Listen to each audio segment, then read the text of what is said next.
इक़्तिदार की गेम में सब जायज़। लीगी क़यादत का तहरीक इंसाफ से राब्ते का फैसला इंतखाबी अमल और सियासी बातचीत में शामिल रखा जाएगा।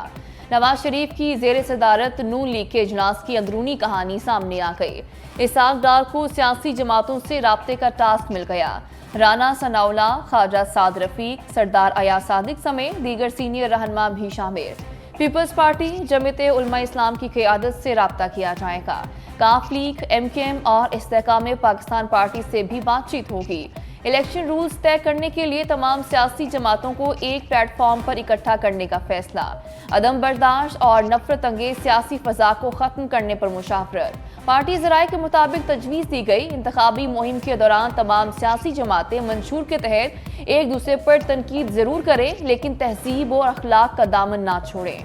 1990 का मोमेंटम जारी रहता जो हमने शुरू किया था, अगर वो मोमेंटम जारी रहता तो आज पता नहीं शायद साउथ कोरिया को भी पीछे छोड़ गए होते एशिया में, तो बहुत आगे चले गए होते। लेकिन अफसोस की बात है कि हम अभी जो है ना वो यहाँ पर अपनी बुनियादी उलझनों में फंसे हुए, बुनियादी मसाइल से बाहर नहीं निकल पा रहे हैं। $1 बिलियन के लिए हम दूसरे मुल्कों को आज जाके भीख मांगते। बड़े मियाँ ने 4 साल बाद सियासी मोर्चा संभाल लिया। नवाज शरीफ कहते हैं तरक्की का सफर वहीं से शुरू होगा जहां रुका था। मुआशी बहाली के लिए इस्तेहकाम लाजिम है, सबको मिलकर काम करना होगा। मरकजी ऑफिस मोटर टाउन में पार्टी रहनुमाओं से मुलाकातें। साबिक वज़ीर-ए-आज़म ने कहा, माजी की तीनों हुकूमतों में मईशत हमारे एजेंडे का बुनियादी नुक्ता रहा। फिर मौका मिला तो मईशत ही अवलीन तरजीह होगी। तमाम बड़े बड़े मंसूबे हमारे दौर में लगे। 20-20 साल पुराने मंसूबे भी हमारे अदवार में मुकम्मल हुए। 1999 से शुरू होने वाली रफ्तार जारी रहती तो आज हम एशिया में सबसे आगे होते। IMF ने खुद कहा, पाकिस्तान बहुत जल्द पांव पर खड़ा हो जाएगा। नवाज शरीफ 10 नवंबर के बाद मुल्क गिर दौरे करेंगे। पहला जलसा मानसेहरा में होगा। इंतखाबात की तारीख का ऐलान होते ही सियासी चालें शुरू। बड़े रहनुमाओं में बड़े राब्ते, एक साबिक सदर, एक साबिक वज़ीर-ए-आज़म। आसिफ जरदारी की नवाज शरीफ को वापसी पर मुबारकबाद।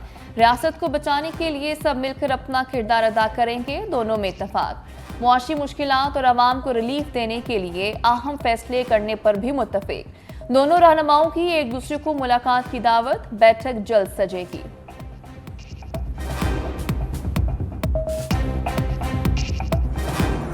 आज का इलेक्शन है, तीर की जीत का दिन होगा। हमारे सारे के सारे नाम नहाद जो खालिफीन हैं वो इकट्ठे भी हो जाए, वो पाकिस्तान पीपल्स पार्टी को नहीं जितवा सकते हैं। मेरे ख्याल में आपके पास ये पुराना खबर है। इस बार अवाम लाहौर से वज़ीर-ए-आज़म मुंतखब नहीं करेंगे। बिलावल भुट्टो का 2 टोक पैगाम। कराची में मीडिया से गुफ्तगू करते हुए कहा, बल्दियाती इंतखाबात के नताइज से साबित हो गया अवाम पीपल्स पार्टी के साथ है। नताइज फरवरी के इलेक्शन का ट्रेलर है। 8 फरवरी तीर की जीत का दिन है। नवाज जरदारी राब्ते के हवाले से कहा कि साबिक सदर और लीगी कायद के राब्ते की खबर पुरानी है। हमने किसी जमात के लिए अपने दरवाजे बंद नहीं किए। इंतखाबात का मौसम करी। मुफाहमत के बादशाह ने बिलावल की जीत की पेशगोई कर दी। आसिफ जरदारी कहते हैं 8 फरवरी का सूरज बिलावल भुट्टो की फतह का पैगाम लेकर तुलू होगा। जियालों को इलेक्शन मुहिम का ग्रीन सिग्नल देते हुए कहा कि पीपल्स पार्टी का हर कारकुन बेनज़ीर शहीद का सफीर बनकर इंतखाबी मुहिम शुरू करे। शहबाज शरीफ ने सिंध के महाज को गरमा दिया। MKM कन्वीनर खालिद मकबूल सिद्दीकी को टेलीफोन। नवाज शरीफ से मुलाकात की दावत भी दे दी। खालिद मकबूल की सरबराही में मुत्तहिदा वफ्द आज लाहौर में लीगी कायद से मुलाकात करेगा। सियासी सूरत हाल और इलेक्शन के हवाले से बातचीत होगी।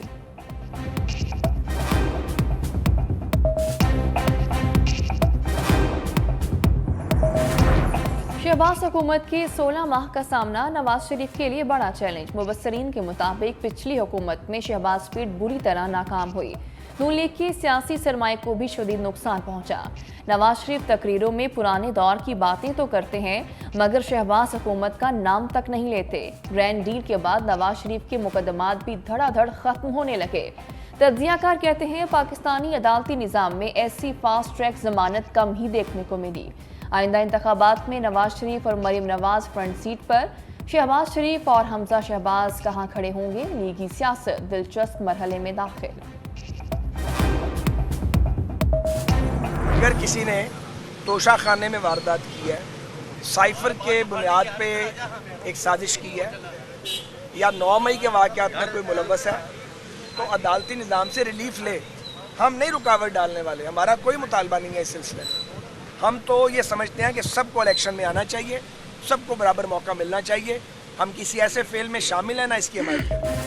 ख्वाजा साद रफीक ने डील की बातों को डीरेल कर दिया। कहते हैं नवाज शरीफ की डील का तासुर दुरुस्त नहीं, इंतखाबात के लिए हर वक्त तैयार हैं। जेल में मौजूद सियासतदान का फैसला अदालत करेगी।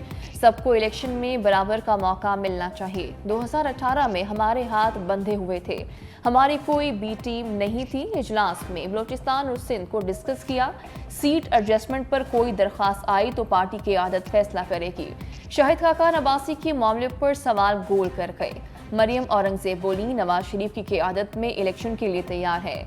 लेवल प्लेइंग फील्ड का रोना ना रोएं, अब फील्ड में इलेक्शन की तैयारी करें। आम इंतखाबात की ट्रेन इलेक्शन स्टॉप की जानिब। इलेक्शन कमीशन ने प्रिसाइडिंग अफसरान, असिस्टेंट प्रिसाइडिंग अफसरान और पोलिंग अमले की फहरिस्त मुरतब कर ली। मुल्क भर में 10,07,361 अफसरान को तैनात किया जाएगा। पंजाब में सबसे ज़्यादा 5,26,123 पोलिंग अमला तैनात किया जाएगा। मुल्क में पहली बार निजी स्कूलों में भी पोलिंग स्टेशन बनाने का फैसला। इलेक्शन कमीशन ने प्राइवेट तालीमी इदारों की फहरिस्त मांग ली।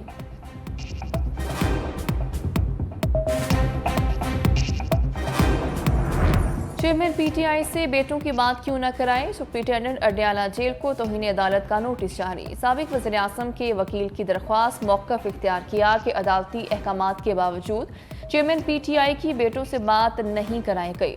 ख़ुसूसी अदालत के जज अबुल असना ज़ुल्करनैन ने तौहीन अदालत का नोटिस जारी कर दिया।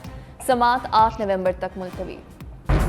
कांगू वायरस से हलचल, बलोचिस्तान में हेल्थ एमरजेंसी नाफिज। निगरान वज़ीर आला बलोचिस्तान अली मर्दान खान डोमकी की ज़ेर सदारत बैठक। कहा, सूबे में अब तक कांगू वायरस के 44 केस रिपोर्ट हुए। कोयटा में 2 हफ्ते के लिए निजी मस्पा खानों पर दफ़ा 144 नाफिज। महकमा लाइव स्टॉक को फौरी मवेशी मंडियों में जरासीम कुश स्प्रे की हिदायत। डॉक्टर शुक्रुल्लाह जान को शहीद करार देते हुए पसमानदगान को तमाम मुरवजा मराद की फरहमी का ऐलान। कोयटा में कांगू का एक और मरीज इंतकाल कर गया।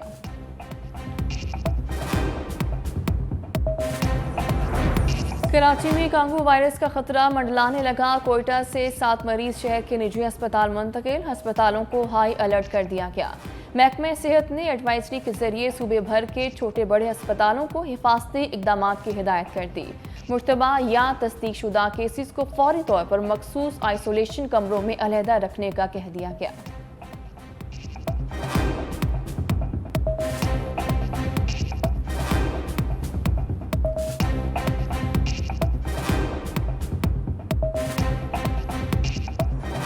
स्टॉक मार्केट में सरमायाकारों की कारोबारी हफ्ते के पहले रोज 737 पॉइंट्स का इजाफा। 100 इंडेक्स 53,860 पर बंद। सरमायाकारों ने 94 अरब रुपए कमा लिए। डॉलर राह रास्त भूल गया, कदर में इजाफे का सिलसिला जारी। ओपन मार्केट में अमरीकी करेंसी महंगी होकर 287 रुपए की हो गई। इंटरबैंक में डॉलर 98 पैसे इजाफे से 285 रुपए 29 पैसे पर बंद।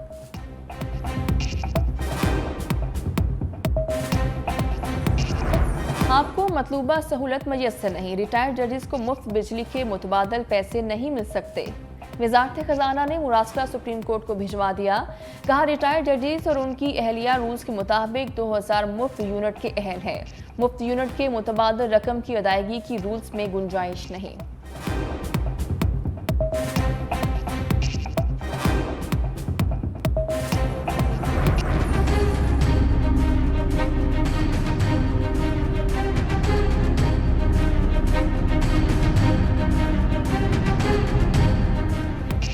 लाहौर आलूदगी से धुंधला गया। दुनिया के आलूदा तरीन शहरों में दूसरा number. Air quality index 335 record.